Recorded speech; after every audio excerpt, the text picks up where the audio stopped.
Stand Tall, Molly Lou Melon by Patty Lovell and illustrated by David Catrow.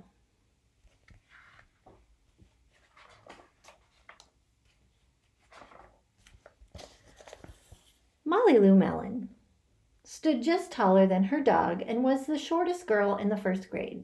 She didn't mind. Her grandma had told her, "Walk as proudly as you can, and the world will look up to you." So she did.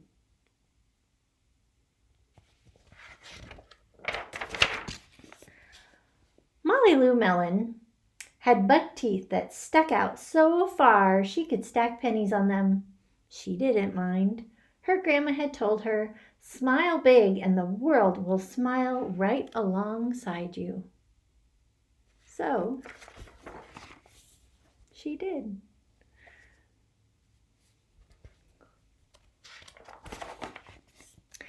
Molly Lou Melon had a voice that sounded like a bullfrog being squeezed by a boa constrictor. She didn't mind. Her grandma had told her, "Sing out clear and strong and the world will cry tears of joy."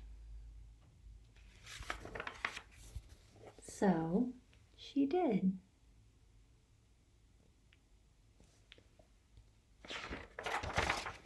Molly Lou Melon was often fumble-fingered. She didn't mind. Her grandma had told her, "Believe in yourself and the world will believe in you too." And there she's trying to carry the dishes and she didn't quite make it. So she did.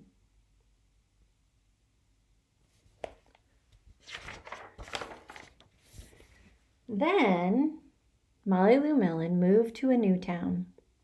She had to say goodbye to her grandma and all of her friends.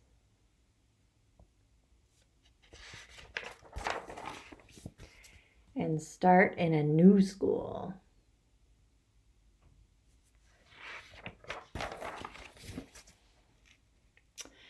On the first day of school, Ronald Durkin called her Shrimpo in gym class. When the game started, Molly Lou Melon caught the football, ran under the legs of Ronald Durkin, and scored a touchdown. All the children thought, "Wow, she's good." And Ronald Durkin felt very foolish.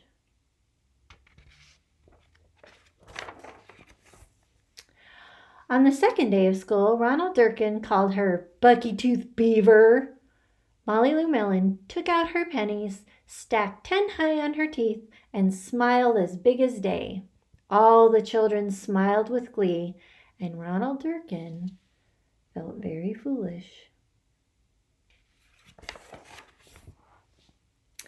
On the third day of school, Ronald Durkin said, "You sound like a sick duck. Honk, honk." Molly Lou Melon sang out a quack so clear and strong that it made Ronald Durkin somersault backwards, hit his head, and have to go to the nurse. All the children cried with joy to be free of Ronald Durkin for the rest of the afternoon, and Ronald Durkin felt very foolish.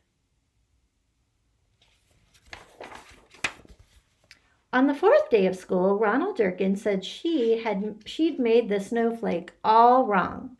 But Molly Lou Melon opened up her paper and revealed the most beautiful snowflake of all. All the children oohed and awed, even Ronald.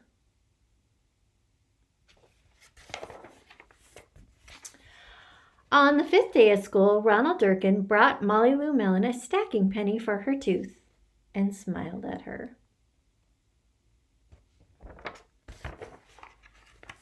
That night, Molly Lou Melon took out a pencil and paper and wrote a letter to her grandma.